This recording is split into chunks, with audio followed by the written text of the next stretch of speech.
સુરતની ઉધના પોલીસે હાથ ધરેલ કોમ્બિંગ દરમિયાન લોકોએ સ્વયંભૂ પોતાના હથિયાર આવીને પોલીસને સોંપી દીધા હતા.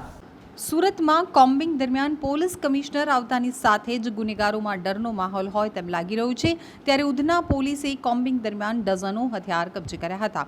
કોમ્બિંગ પહેલા પોલીસે 3 ભાષામાં અનાઉન્સમેન્ટ કરાવ્યું હતું અને પોલીસે જણાવ્યું હતું કે જે લોકોના ઘરમાં હથિયાર હોય તેમણે જમા કરાવવા માટે આદેશ કર્યો હતો, જેથી લોકોએ સ્વયંભૂ ઘરમાંથી તલવાર, ચપ્પુ, ગુપ્તી કાઢી पुलिस ने जमा करावी दीधा था.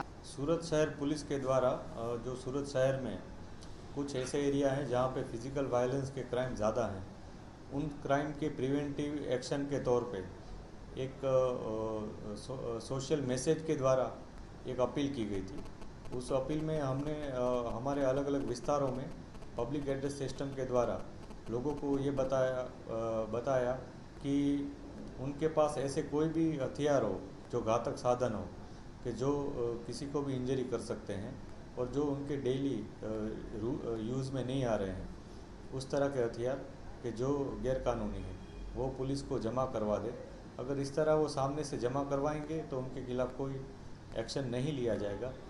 पर अगर उसके बाद पुलिस कोई कॉम्बिंग करती है और उनके घर की जांच करती है, उनके एरिया में उनके वर्किंग प्लेस पे कोई जांच पड़ताल करती है और अगर उस दौरान कुछ मिलता है तो उनके खिलाफ कानूनी कार्रवाई की जाएगी. इस तरह की अपील की गई.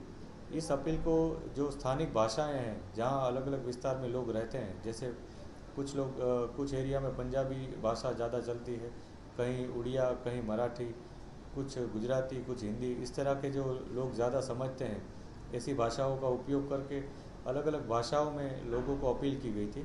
साथों साथ उस विस्तार के जो आगेवान हैं स्थानिक, उनको भी पुलिस ने शामिल किया था इस मामले में, ताकि वो स्थानिक लोग भी लोगों को विश्वास दिला पाए कि पुलिस उनके भले के लिए ये काम कर रही है.